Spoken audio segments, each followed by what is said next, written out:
यहाँ पर जो मनु शतरूपा हुए ब्रह्मा जी के पुत्र मनु महाराज और माता शतरूपा, तो यहाँ पर इनके 2 पुत्र और 3 पुत्रियां हुई महाराज। 3 पुत्रियों में से जो 2 पुत्र हैं प्रियव्रत उत्तानपाद, 3 पुत्रियां आकुति, देवहूति, प्रसूति।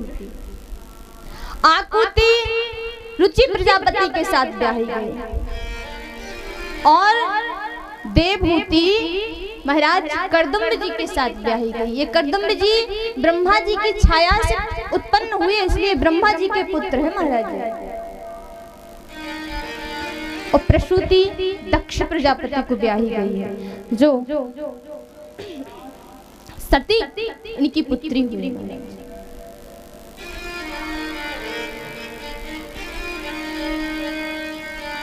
जो ब्रह्मा जी हैं, तो इनके पुत्र जो कर्दम्ब जी छाया से प्रकट हुए तो हाथ जोड़कर खड़े हो गए, पिताजी मुझे आदेश करें, क्या करना है। ब्रह्मा जी ने आदेश दिया, जाओ तुम सृष्टि रचो, सृष्टि उत्पन्न करो महाराज। तो कर्दम्ब जी ने कहा कि अभी तो हमारा मन तप करने का है, भगवान की आराधना करने का मन है, तो कहा प्रार्थना वो तपस्या करो, आपका मन तपस्या करने का है तो तपस्या करो जाकर। कर्दम्ब जी महाराज तपस्या करने के लिए चले गए। तपस्या करते करते कई वर्ष बीत गए महाराज, कई वर्ष बीत गए। लेकिन एक बार तपस्या से जागे तो मन में उनके सांसारिक भाव आ गया महाराज। मन में सोचने लगे कि इस तपस्या में क्या रखा भाई, बढ़िया विवाह होता इत्यादि, तो बढ़िया परिवार होता, पत्नी होती, ऐसा भाव कर्दम्ब जी के मन में आया। और ऐसा भाव आया तो उसी भाव को लेकर के फिर तपस्या में कर्दम्ब जी बैठ जाते महाराज। जैसे ही तपस्या में बैठे कि कई वर्ष तक तपस्या की, यहाँ पर भगवान प्रसन्न हो गए। मांगो भक्त क्या चाहिए। भगवान तो समझ ही गए थे कि इन्होंने विवाह के प्रति तपस्या की।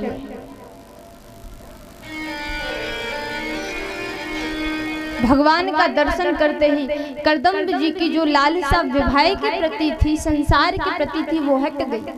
यहाँ पर अब कहती भगवान अब मेरी कोई कामना नहीं है, अब तो बस आपका दर्शन हो गया, सारी कामनाएं मिट गई महाराज, कुछ नहीं चाहिए मुझे।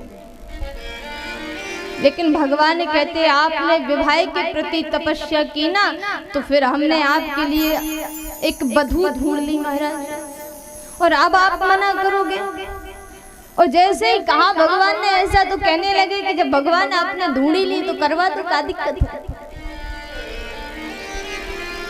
वैसे मन तो नहीं है, अगर आपने ढूंढ ही ली तो कोई दिक्कत नहीं, कर लेंगे विवाह महाराज। भगवान से जब कर्दम्ब जी ने ऐसा कहा तो भगवान बोले बिल्कुल। लेकिन कर्दम्ब महाराज जी कहते हैं प्रभु एक शर्त है आपसे। क्या शर्त है? बोले विवाह होते कर लेंगे, आपके कहने पे आप कह रहे विवाह कर लो तो हम विवाह कर लेंगे, मगर आपको हमारे यहाँ अवतार लेकर के आना होगा, आपको हमारे यहाँ बालक बन के आना होगा, तब तो हम विवाह करेंगे। ऐसा कहा तो भगवान कहते बिल्कुल हम आपके पुत्र बन करके आएंगे। महाराज यहाँ पर ऐसा कहकर, ऐसा आशीर्वाद देकर के भगवान चले जाते हैं। यहाँ पर जो मनु शतरूपा है, मनु महाराज के पास जाकर के भगवान ने कहा कि आपकी पुत्री जो बीच की पुत्री देवहूति है, आप इसका विवाह कर्दम्ब जी के साथ करिए, वो वन में तपस्या कर रहे हैं, वहां पर जाओ और अपनी पुत्री का उनके साथ विवाह कर दो। भगवान का आदेश पाते हुए जो महाराज मनु अपनी पुत्री व पत्नी को साथ में लेकर रथ में सवार होकर के वन में जहां पर कर्दम्ब मुनि तपस्या कर रहे हैं वहां पर पहुंच जाते महाराज। वहां पर जाकर के इन्होंने कर्दम्ब मुनि को प्रणाम किया। उसके पश्चात सारा वृत्तांत बताया कि हमें भगवान ने आदेश किया है कि हम अपनी पुत्री आपके साथ पारण ग्रहण करें, उसका विवाह करें। तो जब ऐसा कहा तो विधिवत यहाँ पर कर्दम्ब मुनि का देवहूति के साथ विवाह किया गया महाराज।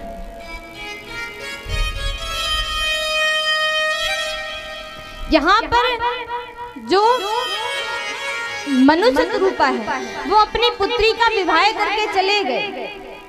अब यहाँ पर कर्दम्ब महाराज अपनी पत्नी देवहूति को अपनी कुटिया पर ले जाते हैं और जैसे ही कुटिया में ले गए तो देवहूति ने कुटिया का दृश्य देखा तो आश्चर्यचकित हो गई। क्या दृश्य था, ऐसा क्या देखा देवहूति ने? महाराज देवहूति जैसे कुटिया में गई, छोटी सी कुटिया है, उस कुटिया में ऊपर देखा तो कम से कम 1000 घोंसले बने हुए हैं उस कुटिया में, और 1000 घोंसले बने, उन्हीं घोंसलों में पक्षी कलरव कर रहे हैं महाराज। देवहूति कहती भगवान ये क्या है, ये क्या देख रहे हैं? इसी कुटिया में आप रहते हैं? हाँ देवी इसी कुटिया में रहते हैं। तो फिर ये क्यों रहते? बोले देवी ये भी इन्हीं का घर है महाराज। इसी कुटिया में ये जीव जंतु, ये पक्षी भी रहते हैं महाराज। और जैसे देवहूति ने नीचे निगाह करके देखी तो उसी कुटिया में कम से कम 100-200 बिल बने हुए हैं। उसी बिल में इत्यादि जीव जंतु रहते हैं। कहीं देखा तो मेढक बोल रहा, कहीं पर चूहा, कहीं पर बिच्छू, कहीं पर सर्प बैठे हुए हैं। ये दृश्य देखा तो देवहूति ने ये कभी देखा नहीं अपने राजमहल में। ये देख करके डर गई, प्रभु इस आश्रम में कैसे रहते हो आप, इस कुटिया में कैसे रहते हो? ऐसे विषैले जीव जंतुओं के बीच में आप कैसे रहते हो?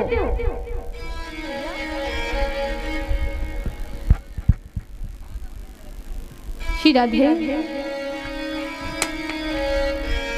आप इस कुटिया में कैसे रहते हो महाराज?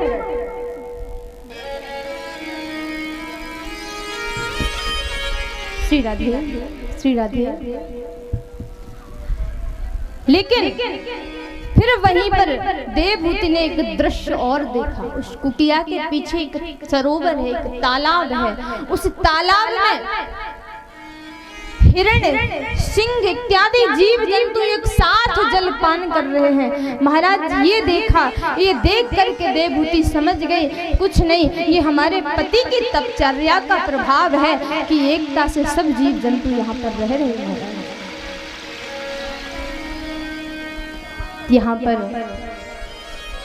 कुछ समय पश्चात महाराज कर्दम्ब मुनि ने अपनी पत्नी से कहा, देवी अब हम तपस्या में बैठ रहे हैं, अगर आपका मन हो तो आप अपने पिता के घर चली जाना, जब तक मन रहे तब तक रहना, और जब मन ना करे तो पिता के घर चली जाना, हम तपस्या के लिए बैठ रहे हैं।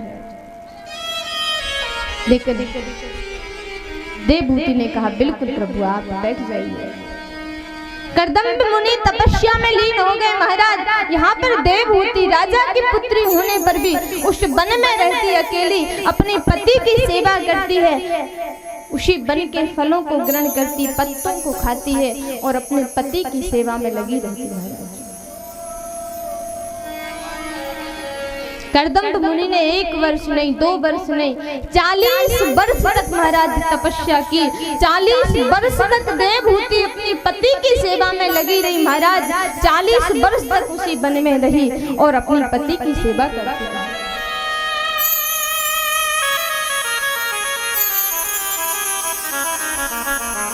यदि पतिव्रता नारियों के प्रति कहा जाए तो यही धर्म होता है कि जो अपने पति के लिए जीवन को व्यतीत करे।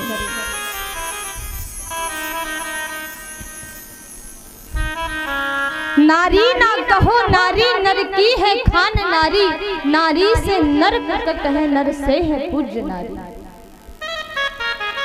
हरि भक्त ध्रुव हुए हैं प्रहलाद जिनने जाए, वीरों में वीर बजरंग नारी की गोद आए। है ज्ञान देने वाली है शान देने वाली, नारी से नर प्रकट है नर से है पूज्य नारी। सतियों की शान देखो सावित्री नर्मदासी, अनसुईया सती सीता अनुकूल सर्वदासी।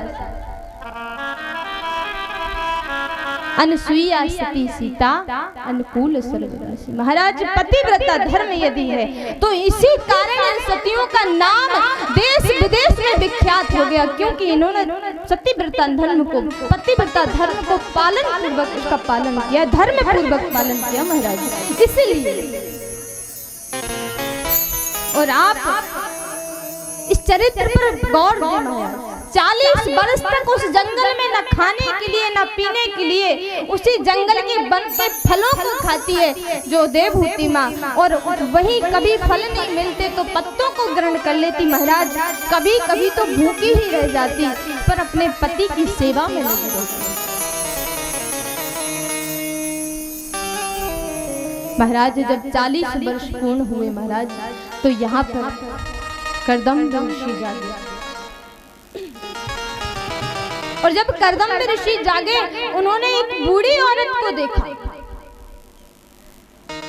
बाल सफेद हो गए हैं, शरीर जर्जर हो गया महाराज। एक दृश्य जब करदम्ब मुनि ने देखा, परिचय पूछने लगे, देवी आप कौन, और इस जंगल में, घनघोर जंगल में क्या कर रही हो। जैसे देवहूति ने ये सुना तो देवहूति तो पहले मुख तरफ देखने लगी कि प्रभु आप मुझसे परिचय पूछ रहे हो, कौन। हाँ देवी कौन। तो माता देवहूति कहती है कि शायद इस तपचर्या में इतने लीन हो गए कि इन्होंने संसार की बातों को अपने माइंड पे नहीं रखा, इसलिए भूल गए हैं। आज देवहूति याद कराती है भगवान को, अपने पति देव को, करदम्ब मुनि को। देवहूति कहती प्रभु 40 वर्ष पहले यहाँ पर मनु शत्रुपा, मनु महाराज माता शत्रुपा आई थी, उनके साथ में मैं आई थी। मेरे पिताजी ने आपके साथ मेरा विवाह किया था, मैं आपकी पत्नी हूँ। अच्छा आप देवहूति हो। हाँ मैं आपकी पत्नी हूँ। देवी आप 40 वर्ष तक किसी वन में रहे, आपने भोजन क्या किया। बोले प्रभु वन फल खा लेती, जल पी लेती और आपकी सेवा करती रहती।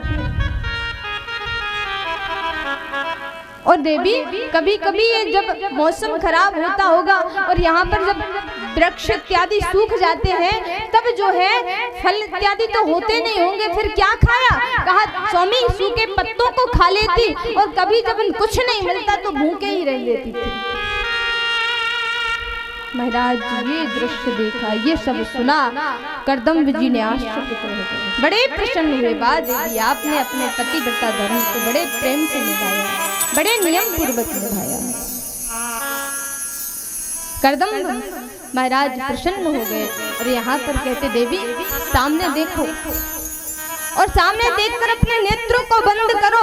यहाँ पर जैसे ही देवहूति ने अपने नेत्रों को बंद किया महाराज, यहाँ पर करदम्ब मुनि ने अपनी तपचर्या के प्रभाव से एक सुंदर सा महल बना दिया, 3 खंड का महल बना दिया महाराज। उस सरोवर के बीच में ऐसा सुंदर महल, उस महल में हजारों दास दासियां हैं, और सुंदर सरोवर, वहां पर बहुत सुंदर दृश्य, वहां का वातावरण कर दिया। 9 खंड का महल बना दिया महाराज अपने तपचर्या। और यहाँ पर देवहूति को अपने साथ में लिया और उसी सरोवर में एक डुबकी लगाई। डुबकी लगाते ही महाराज जो मुनि करदम्ब है वह 20 वर्ष के हो जाते हैं, और जो माता देवहूति है वह 16 वर्ष की हो जाती है महाराज।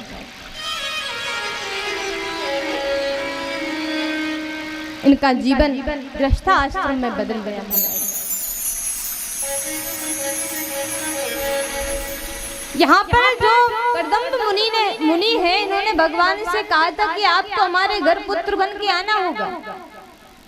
इनके 9 पुत्रियां हो गई महाराज, अभी पुत्र नहीं हुआ। तो करदम्ब मुनि कहते भाई भगवान की बात तो झूठी नहीं हो सकती, पर अभी तक भगवान पुत्र नहीं हुआ हमारे। समय अनुसार इनके घर में भगवान का प्रागट हुआ। बोलिए कपिल देव भगवान की। जैसे ही कपिल देव भगवान का प्रागट हुआ, यहाँ पर जो करदम्ब मुनि है उन्हें बहुत प्रसन्नता हुआ। अहो भाग्य मेरे घर भगवान स्वयं पधारे हैं। मेरे घर स्वयं भगवान आए हैं, बहुत प्रसन्नता हुई इनको महाराज। और यहाँ पर जैसे ही पुत्र की प्राप्ति हुई, जैसे ही भगवान आए घर में कि यहाँ पर कर्दम मुनि कहते, हाँ प्रभु आप तक का ही जीवन था हमारा, हमने आपसे कहा था कि आप घर में आए कि हम वन की ओर चले जाएं।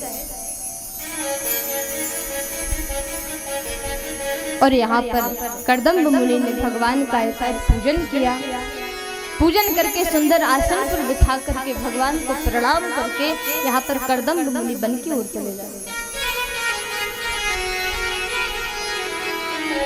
अब जो माता देवहूति है वही भी भगवान की यथार्थ पूजा करती हैं, सेवा करती हैं, उनको चंदन लगाती हैं, स्नान कराती हैं, उसके पश्चात सुंदर आसन पर बिठाती हैं और कहती है, हे प्रभु मुझे पता है आप पुत्र रूप में आए हो, आप जगत पिता परमात्मा हो, इसलिए हे प्रभु आप मुझे भक्ति योग का ज्ञान दीजिए। हे प्रभु ऐसी कृपा कीजिए कि मेरा जो मन है, जो मन नाना प्रकार से भटका हुआ है, ये मन भक्ति में कैसे लगे, ऐसी कृपा करें महाराज। तब कपिल भगवान ने यहाँ पर देवहूति से भक्ति योग का वर्णन किया।